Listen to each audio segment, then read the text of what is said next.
Huş isli, yeşil sıfatlı itip әзірленген pişenini ülkenler tilinde yeşil şey kebek diler.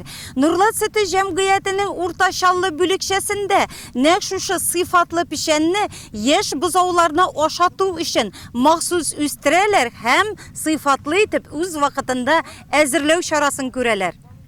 Bulun pişeni iski şallı bölükşesinin 45 gektarın bilip tıra. Yeş buzavlar için maksus üstürülgenge ona sıfatlı keliş, vitaminların yugaltmışa jiyip alırga tırışalar.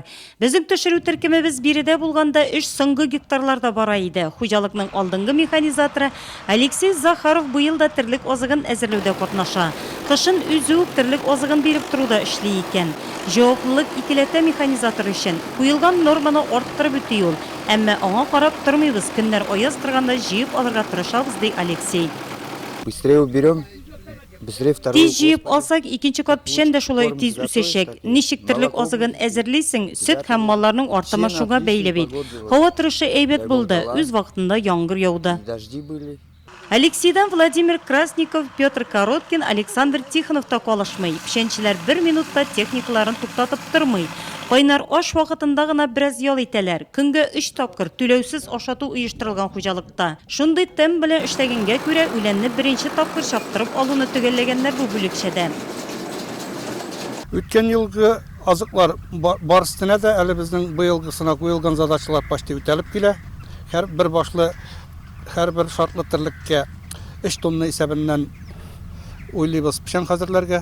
Шуның инде 50%-тан артыграгы хәзерләнде беренче укыстан.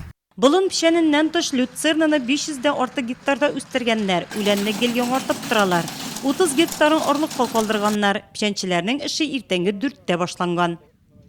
Безнең создавать ителде 2 бригада, беренче бригада Синаж бригадасы, икенчесе пешәннеке.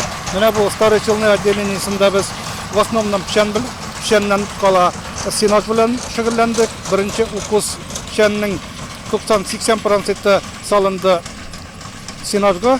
Хуҗалыкта югары табыш бирә торган культура кукурузны 2000-нән артык гектарда шешкәннәр. Аның 750 гектары бертеккә планлаштырылган. Бүгенге көнгә 60% сенаж базларга салынган инде. Яшел масса җәйге лагерьлардагы терлекләргә дә ашатыла. Бу исә алынган продукциядә дә чагыла.